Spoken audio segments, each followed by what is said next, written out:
Ladies and gentlemen, the American Jury and Bulldog Nation, I represented about 7 or 8 teachers in the past that were accused of having sexual relations with their students.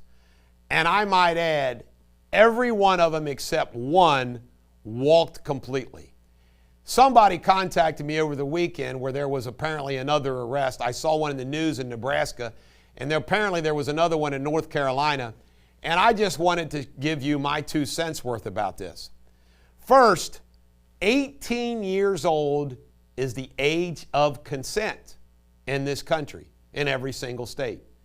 So if a male or a female is over 18 years of age, it's not statutory rape. So here's what happened. In these states, including Kentucky, what happened is you had a situation where teachers would be engaged with somebody that was 18, they couldn't do anything about it.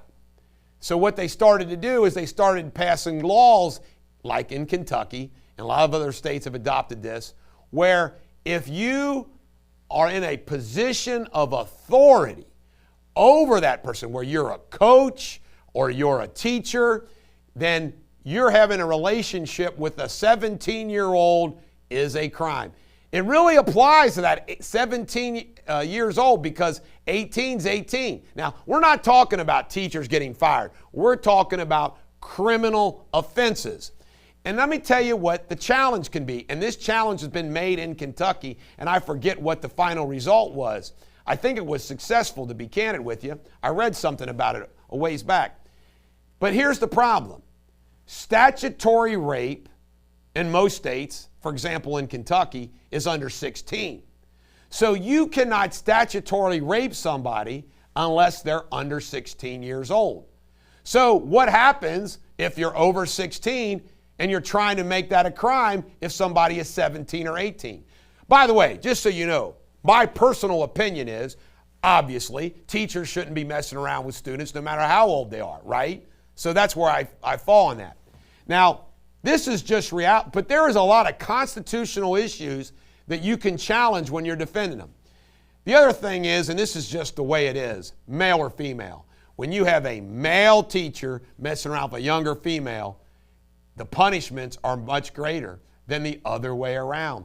It is a societal belief, just the way it is, that a adult male who's over 16 years old being engaged with a sexual relationship with a teacher, some people see it as a victimless crime. A lot of people see it, that's a totally different ballgame. Now, a lot of parents and a lot of moms will tell you quite differently, but that's just the way society looks at it. So you're going to have a much better job defending a female teacher messing around with a student. And by the way, we're talking about teenagers. We're not talking about the deep pedophilia. I mean, you know, somebody who's in grade school, that's a totally different ballgame. Plea deals, take them. I'm telling you right now, the prosecutors know how society looks at this, especially if you're representing a female teacher and a 17-year-old student. That's why you get a plea deal. Take a good plea deal, because you don't want to be in front of a jury on these. What is the evidence? Folks, everybody tries to broad brush everything in law and in criminal cases. Every case is different.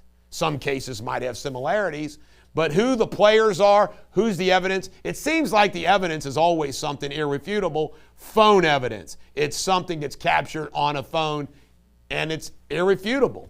So when you have stuff like that or a recording, you know, you got to take the plea deal.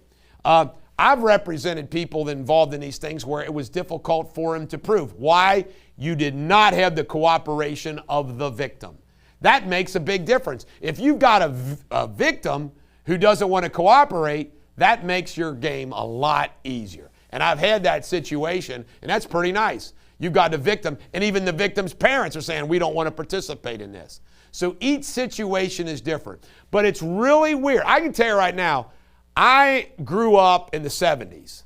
I can tell you right now, everybody knew in these high schools, the coaches and the teachers that were fooling around with high school girls. Everybody knew their names. I'll spare all those names that I know. But it was a different day and age. And people knew it, nothing ever happened. society changed. They changed that law to try to nail those people that were under 18 to connect them to the teacher to prosecute them.